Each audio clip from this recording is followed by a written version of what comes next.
नमस्कार मेरे साथीदारों, आज हम देखने वाले हैं comments related to chemistry, organic chemistry के बारे में।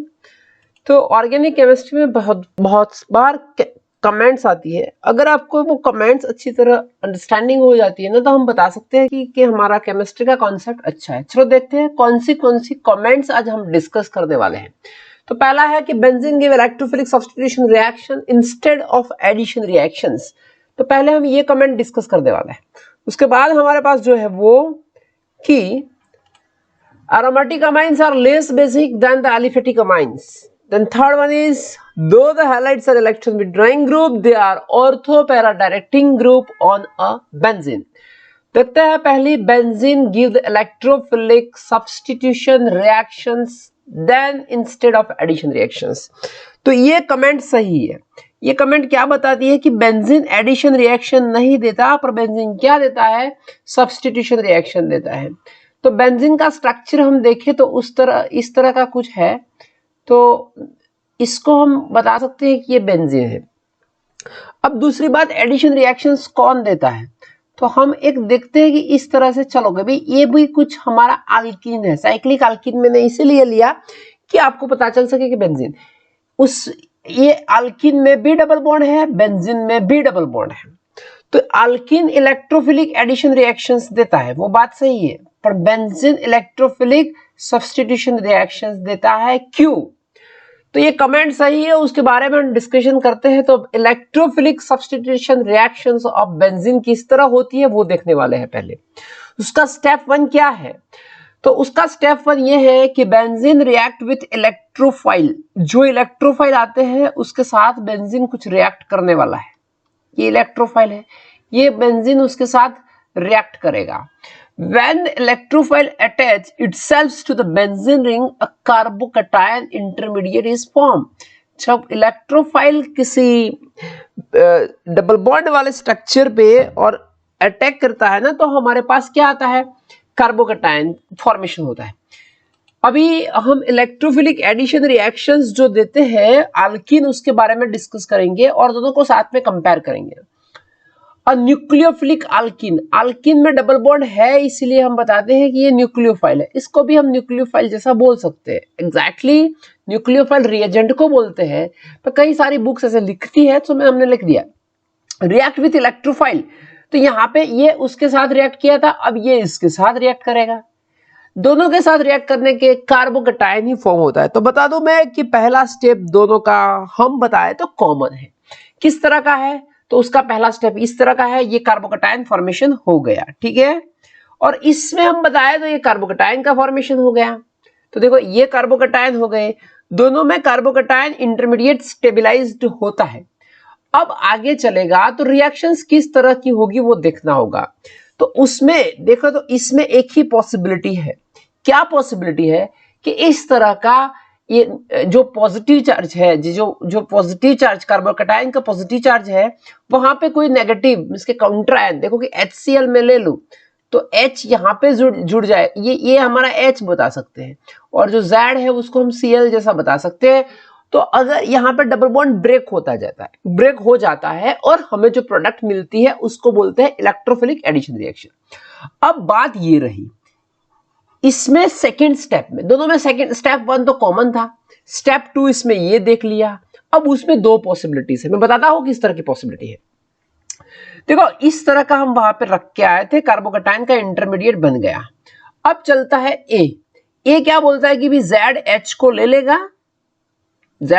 ले लेगा और ये इसमें भी रिटर्न कर देंगे, तो ए इलेक्ट्रोफिलिक सब्स्टिट्यूशन प्रोडक्ट हो गई। और यहां पे चलता है बी क्या बोलता है कि भाई नहीं, ये जो बी है वो Z पे आ जाएगा प्लस चार्ज पे और यहां पे जुड़ जाएगा, तो उसको बोलते हैं इलेक्ट्रोफिलिक एडिशन रिएक्शंस। दोनों प्रोडक्ट हमने बनाई है, यहां पे हमने कैंसिल लगाया हुआ है। ये कैंसिल क्यों लगाया, क्योंकि देखो ये जो प्रोडक्ट बनती है वो नॉन एरोमेटिक है और ये जो प्रोडक्ट बनती है वो एरोमेटिक है। हम सब जानते हैं बलिब्राती की जो एरोमेटिक प्रोडक्ट होती है वो ज्यादा स्टेबल होती है। तो नॉर्मली फ्लो किस तरह चलेगा, नॉर्मली फ्लो इस तरह चलेगा। इस तरह का फ्लो में थोड़ा एनर्जी का प्रॉब्लम आएगा। मैं एनर्जी डायग्राम भी आपको दिखाने वाला हूं, तो हम थोड़ा उसका डिस्क्रिप्शन देख लें। हमारा कुछ डिस्क्रिप्शन इस तरह का है कि स्टेप नंबर 2 में क्या होता है, the carbocation were to react similar with the nucleophile the addition product would be non aromatic. अगर जो से अल्कीन में रिएक्शन किया इस तरह ही रिएक्शन होगी तो हमें जो प्रोडक्ट मिलने वाली है वो नॉट एरोमेटिक, वो एरोमेटिक नहीं है। तो फिर क्या, so carbocation lose the proton from the site of electrophilic attack and the aromaticity of benzene ring is restored। पर उसमें ये सही तरीका है कि क्या होता है कि कार्बोकैटायन में प्रोटॉन लॉस हो जाता है, proton from the site of electrophile lose the proton, अगर प्रोटॉन वहां से निकल जाएगा और एरोमेटिसिटी रिस्टोर्ड होती है, मैंने जो रास्ता बताया था इस तरह से, तो एरोमेटिसिटी होगी तो वो स्टेबलाइज होने वाला है। So because the aromatic product is much more stable than the non aromatic addition product, the overall reaction is electrophilic substitution reaction rather than the electrophilic addition reactions। थोड़ा पता चल गया होगा कि हम क्यों और हमारा बेंजीन क्यों इलेक्ट्रोफिलिक सब्स्टिट्यूशन रिएक्शन देता है। थोड़ा एनर्जी डायग्राम में हम देखें तो हमें क्या दिखाता है एनर्जी डायग्राम, तो मैं आपको बताऊं कि जिसकी एक रिलेशन है, क्या रिलेशन है कि stability and energy are inversely proportional, energy are inversely proportional. तो थर्मोडायनेमिकली वो लोगों ने कुछ कैलकुलेशंस किया है और उसमें जो सब्स्टिट्यूटेड प्रोडक्ट है उसमें देखिए तो फ्री एनर्जी ज्यादा कम है और जो एडिशन प्रोडक्ट है उसमें एडिशन रिएक्शंस में एनर्जी ज्यादा होती है। तो मैंने बताया कि स्टेबिलिटी इज इनवर्सली प्रोपोर्शनल, उसकी एनर्जी लेस है उसका मतलब उसकी स्टेबिलिटी कैसी है, ज्यादा है। इस तरह का पूरा हमारा स्टेबल होता है। तो ये हमारा नतीजा आ गया कि benzene give electrophilic substitution reaction rather than electrophilic addition reactions. चलो देखते हैं नेक्स्ट कमेंट क्या है। Aromatic amines are less basic than the aliphatic amine. Aromatic amines हम देख लेंगे सिंपल हम एनिलीन ले ले तो उसको भी हम एरोमेटिक अमाइन बता सकते हैं, ठीक है। और एलिफेटिक अमाइंस में हम बताए तो ये जो RNH2 की तरह ये हो सकता है। आज हम ये दोनों की बात करने वाले हैं, दोनों को ही कंपेयर करने वाले हैं। तो effect that decrease the electron density on the nitrogen. तो पहली बात क्या है उसकी, ये जो अमाइंस होते हैं इसकी बेसिसिटी के लिए कौन रिस्पॉन्सिबल है, तो जो लॉन पेयर है नाइट्रोजन पे वो that are the responsible for this one, ये रिस्पॉन्सिबल है सॉरी। अब बात ये करनी है कि ये लॉन पेयर कौन इंक्रीज करता है, कौन बढ़ोतरी करता है और कौन कटौती करता है। तो देखिए हम यहां पे जो मैं डिस्कशन करने वाला हूं, aromatic amines are less basic, the comment is correct, comment is correct. तो कौन इलेक्ट्रॉन डेंसिटी कम करता है, the lone pair on the nitrogen will be less available for protonation and the amine is less basic. यहां पे 2 4 5 में factor दिखाने वाला हूं, ये जो फैक्टर है वो इन्फ्लुएंस करते हैं बेसिसिटी कम करने के लिए। तो पहला फैक्टर है the nitrogen atom is attached to an electron withdrawing group। देखो इस तरह का, सपोज ये मेरा NH2 है और यहाँ पे कुछ NO2 लगा दिया, वो इलेक्ट्रॉन विड्रॉइंग ग्रुप हो गया। तो वो ये क्या करेगा, ये इलेक्ट्रॉन को इस तरह खींचेगा, तो वो डेंसिटी कम होगी किसकी, इलेक्ट्रॉन पेयर की, तो वो बेसिसिटी कम करेगा। दूसरा, the lone pair is in sp2 hybridised orbital, क्योंकि sp और sp2 हाइब्रिडाइज्ड ऑर्बिटल वो इलेक्ट्रॉन नेगेटिव है, इसकी इलेक्ट्रॉन नेगेटिविटी ज्यादा है और जिसकी इलेक्ट्रॉन नेगेटिविटी वो ज्यादा होगी वो जल्द से इलेक्ट्रॉन नहीं दे सकते, वो अपने पास रखते हैं इलेक्ट्रॉन को। Lawn pair is in conjugated with this electron withdrawing group.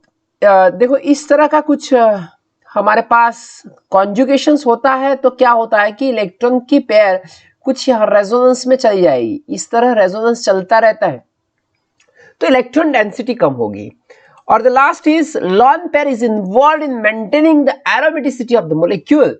मैं आपको बताऊं कि 5 मेंबर रिंग है जो इस तरह की, और इसमें आप बताओगे तो इस तरह का है, तो ये जो है वो रेजोनेंस में जाएगी एरोमेटिसिटी मेंटेन करने की। तो ये जो 4 तरीके हैं, उस तरह का कोई केस होता है तो उसकी बेसिसिटी कम होती है, क्योंकि lone pair is not available to react with proton. अब एग्जैक्ट कॉन्सेप्ट क्या है, हमें जो डिस्कशन आज करने वाले हैं उसका कॉन्सेप्ट क्या है? तो उसका कॉन्सेप्ट कुछ इस तरह का है कि भाई जो हमारा द स्टेबिलिटी होगी, हम एक रिएक्शंस आपको बता दें कि इस तरह से हम कंपेयर करेंगे। हमारे पास ये एक RNH2 है देखो, और आप एरोमेटिक भी ले सकते हो, वो H+ के साथ रिएक्ट होगा तो हमें कुछ यो RNH3 देगा। अब इक्विलिब्रियम के तौर पे देखें तो अगर ये रिएक्शन इस तरह चलती है, फॉरवर्ड डायरेक्शन में चलती है, तो उसका मतलब ये होता है कि बेसिसिटी ज्यादा है। अब फॉरवर्ड डायरेक्शन में कब चलेगी? अब रिएक्शन फॉरवर्ड डायरेक्शन में तब चलेगी हम इस दोनों की स्टेबिलिटी कंपेयर करेंगे। तो हमें क्या करना है, जिस सॉल्ट की स्टेबिलिटी ज्यादा होगी उसमें रिएक्शन फॉरवर्ड होगी। Compare to what? Compare to इसका जो एलिफेटिक और एरोमेटिक जो अमाइन दिया है उससे उसकी स्टेबिलिटी ज्यादा होनी चाहिए, तो वो H+ के साथ रिएक्ट करेगा और हमें देगा। तो यहां देखा है मोर स्टेबल द आयन, ये आयन हो गया, more stable the ion relatively to amines, किसके साथ? इसके साथ, ये अमाइन से from which it is form the more basic is the amine, जिसका सॉल्ट ज्यादा स्टेबल वो ज्यादा बेसिक होगा। तो करते हैं कैसे होता है, देखो यहां पे दोनों मैंने सॉल्ट बताया, ये एक सॉल्ट बताया हुआ है और यहाँ पे ये भी सॉल्ट मैंने बताया हुआ है। तो हम देखें एलिफेटिक अमाइन के बारे में, इलेक्ट्रॉन रिलीजिंग ग्रुप, तो ये जो है R, ये तो I+ ग्रुप है, उसका मतलब कि वो इलेक्ट्रॉन रिलीज करता है, डिस्पर्स द पॉजिटिव चार्ज। तो क्या होगा कि जो ये पॉजिटिव चार्ज यहाँ पे होता है ना, तो ये जो इलेक्ट्रॉन देंगे तो पॉजिटिव चार्ज डिक्रीज होगा। अगर पॉजिटिव चार्ज डिक्रीज होता है, decrease the charge, then decrease the energy, potential energy, decrease the energy, increase the stability. ये कॉन्सेप्ट यहां पे चलता है, ठीक है। दूसरी बात, therefore to stabilize it in a way stabilized by the electron releasing the same way as in carbonium ion, जैसे कार्बोकेटायन, कार्बोनियम का दूसरा नाम होता है कार्बोकेटायन, जैसे कार्बोकेटायन में स्टेबल होता है इसी तरह ही एलिफेटिक अमाइन भी स्टेबल होते हैं। अब देखते हैं एरोमेटिक अमाइन। सिंपली हम देखें तो हमारे पास जो है वो एनिलीन है, तो एनिलीन के थोड़े रेजोनेटिंग स्ट्रक्चर हम देख ले तो ये हमारा एक एनिलीन बोल सकते हैं, देखो ठीक है। अब एनिलीन में क्या होता है, जो NH2 ग्रुप है दैट इज M+ की वजह से ये इलेक्ट्रॉन यहां पे देंगे और ये इलेक्ट्रॉन यहां पे देगी, तो हमें क्या रेजोनेटिंग स्ट्रक्चर मिलने वाला है, हमें कुछ इस तरह का, ये नेगेटिव चार्ज, डबल बॉन्ड और NH2 मिलने वाला है। This is good. सेकेंड, ये पूरा का पूरा रेजोनेट होते चलेगा, तो हमें और एक स्ट्रक्चर मिलेगा, वो स्ट्रक्चर क्या होगा, तो इस तरह का कुछ हमारा स्ट्रक्चर आएगा। फिर से उसको आगे जाने देंगे तो ये इस तरह से चलता रहेगा और हमें रेजोनेटिंग स्ट्रक्चर मिलते रहेंगे। अब ये क्या हुआ कि इस तरह से और नेगेटिव चार्ज और NH2, ये फिर से आगे चलेगा इस तरह से और ये इस तरह से, तो हमें क्या मिलेगा, तो हम यहाँ पे आपको बता दें कि एक नया स्ट्रक्चर मिलता है, वो स्ट्रक्चर इस तरह का होता है। तो हम बताते हैं कि ये जो लोन पेयर है, एक ये हुआ। अब दूसरी बात, ये जो ये इसके रेजोनेट एनिलीन के हमने ड्रॉ किए, ये हमने किसके ड्रॉ किए, एनिलीन के। अब हम एनिलीनियम आयन के बारे में सोचते हैं, तो एनिलीनियम आयन के बारे में क्या होता है कि भाई ये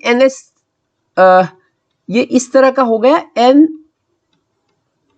NH एंड थोड़ा कलर हम चेंज कर ले तो आपको पता चलता रहेगा, ये प्लस हो गया। तो उसमें दो ही रेजोनेटिंग स्ट्रक्चर होता है, एक ये हो गया और एक दूसरा एक ये हो जाएगा, क्योंकि लोन पेयर तो है नहीं, तो वो कहां से, NH3+, तो वो कहां से इलेक्ट्रॉन लेंगे। तो ये दो, हमारा एक कॉन्सेप्ट है कि जिसके जितने ज्यादा रेजोनेटिंग स्ट्रक्चर वो इतना स्टेबल। तो इस दोनों में इसकी कंपैरिजन इसके साथ करें तो हमें पता चल जाता है कि इसमें हमें पता चल जाता है कि भाई कौन ज्यादा स्टेबल था,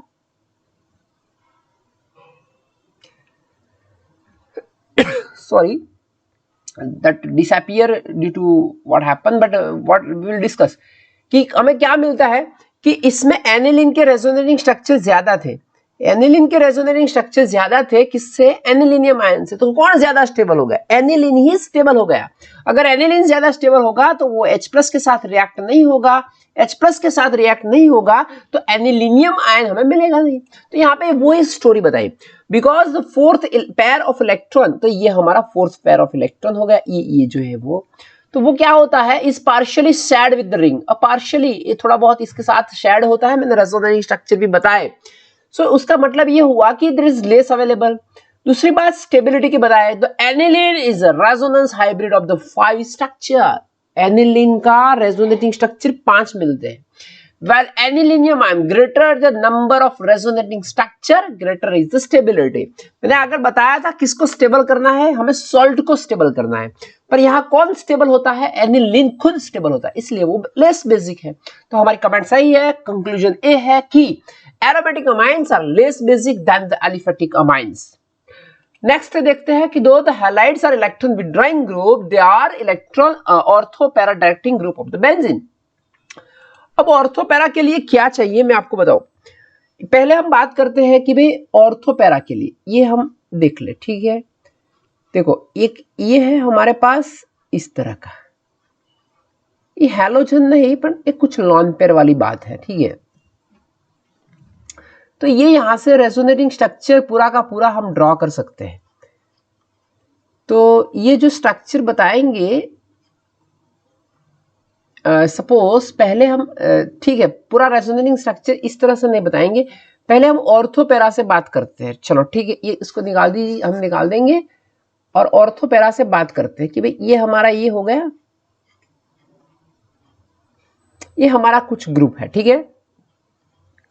ये हमारा कुछ इलेक्ट्रोफाइल आया, यहां से अटैक हुआ और हमें कुछ इस तरह का रेजोनेटिंग स्ट्रक्चर मिले, ठीक है। तो ये E और ये H और ये प्लस और हमारा ये X हो गया। अब ये पूरा का पूरा रेजोनेटिंग स्ट्रक्चर घूमता रहेगा, ठीक है।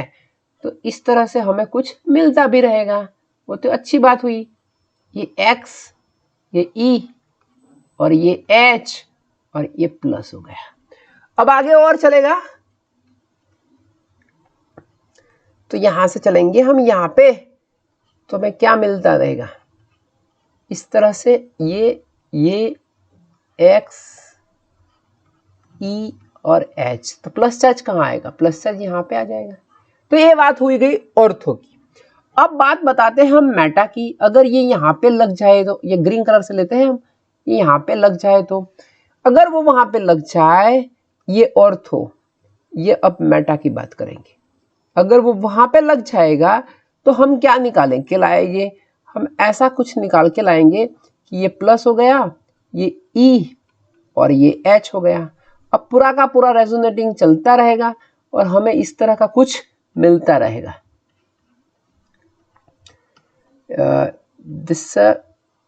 ये स्ट्रक्चर इस तरह हो जाएगा, ये E और H और ये प्लस हो गया, और ये हमारा स्ट्रक्चर। अब फिर से ये चलता रहेगा, ये हमारा X डबल बॉन्ड इस तरह से E और H, तो ये प्लस आ गया, ठीक है। अब हम बात बताते हैं पैरा की। पैरा में हम कुछ और कलर ले लेते हैं, ये अगर ये यहां से यहां लग गया, तो अगर वो वहां लग गया तो हम बताए कि भाई ये X double bond E H और प्लस, इसको यहां पे लाए, फिर यहां से ये पूरा रेजोनेटिंग स्ट्रक्चर है, उसमें कोई ज्यादा वो है नहीं, आपको एक बार रेजोनेटिंग स्ट्रक्चर ऐसे ड्रॉ करना आ जाएगा, फिर दिस इज वेरी इजी।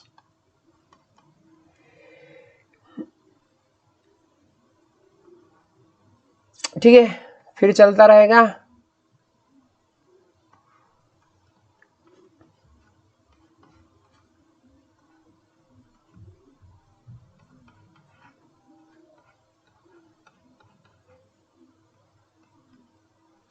अब हम देखें तो हमारा जो ग्रुप है वो इलेक्ट्रोफाइल आने से प्लस चढ़ जाता है। तो ये जो चीज है, ये जो चीज, ये स्टेबल ये स्ट्रक्चर देख लीजिए, और एक दूसरा ये स्ट्रक्चर देख लीजिए। अगर ये दोनों में X की इफेक्ट M+ होगी तो वो स्टेबल होगी। अगर वो स्टेबल हो गए तो वो रिएक्शन देंगे। तो हमारा जो हैलोजन है उसके दो इफेक्ट हैं, हैलोजन की दो इफेक्ट, क्लोरीन की दो इफेक्ट है, एक I- है और एक M+ है। इसके मुताबिक देखें तो ये सही बात है कि इलेक्ट्रॉन रेजोनेंस से वो इलेक्ट्रॉन रिलीज करता है तो वो स्टेबल करता है। और अगर उसके मुताबिक देखिए तो ये I- है, अगर आप उसको I- कंसीडर करोगे, उसको I- कंसीडर करोगे तो यहां से इलेक्ट्रॉन विड्रॉ करके वो इंक्रीज करेगा चार्ज, और आप भली भांति जानते हो कि चार्ज इंक्रीज होगा तो स्टेबिलिटी डिक्रीज होगा। अब मैं आपको एक सेंटेंस बताता हूं कि M+ कब देखना है। तो हमें M+ तब देखना है जब हम ओरिएंटेशन की बात करें। ओरिएंटेशन का मतलब हुआ कि ऑर्थो है कि पैरा है कि मेटा है। तो I- कब देखना है, जब हम केमिकल रिएक्शंस की बात करें। अगर हम कोई केमिकल रिएक्शन के बारे में सोच रहे हैं तो I- सोचना है। तो इस तरह से हम देखते हैं कि I- से वो इलेक्ट्रॉन विड्रॉइंग है, पर उसकी रेजोनेंस इफेक्ट प्रीडोमिनेंट होती है ओरिएंटेशन में, इसीलिए वो ऑर्थो पैरा देते हैं। मैं पूरा डिस्क्रिप्शन आपको दिखा दूं तो यहाँ पे कुछ ऐसा है कि the halogen are ortho para director because of their ability to donate the electron by resonance. वो बात सही है, मैंने जो बताई वो ही है। Can stabilize the transition state leading to the reaction at ortho and para position by resonance electron donation। resonance electron donation से वो stabilize करते हैं। Halides are electron withdrawing group by inductive effect, they are ortho para director group on a benzene। यहाँ पे मैंने बताया कि which are ortho para director because they donate the electron by resonance is considered for orientation and inductive effect is considered for chemical reactions। तो all activating group, जो ortho para होते हैं उसको एक्टिवेटिंग ग्रुप बोलते हैं, जो Meta होते हैं उसको डीएक्टिवेटिंग ग्रुप बताते हैं। All the activating group means की जो M+ वाले हैं, M+ activating groups and weekly deactivating group means की halogen are ortho para director। Substituents that donate the electron inductively is ortho para। वो बात भी सही है, इलेक्ट्रॉन डोनेट करते हैं तो वो ऑर्थो पैरा है। So all the substituent that withdraw the electron are meta director। मैंने बताया जो डोनेट करता है वो ऑर्थो पैरा, जो विथड्रॉ करता है वो मेटा। Only deactivate, एक ही बात है कि deactivating substitute that are ortho para director are the halogen which are weakest deactivator। वो weakest deactivator है, उसका मतलब ये हुआ कि वो थोड़ा बहुत एक्टिवेटर के पास है। तो ये कमेंट भी सही है, the halides are electron withdrawing group, they are ortho para director group on the benzene। सो ये हमारी बात थी कि आपको कुछ केमिस्ट्री की कमेंट के बारे में बता दें। अगर आपको अच्छा लगा हो तो आपके फ्रेंड्स के साथ शेयर करें, अगर कुछ इंप्रूवमेंट की जरूरत हो तो भी हमको बताएं। Thank you, thanks a lot.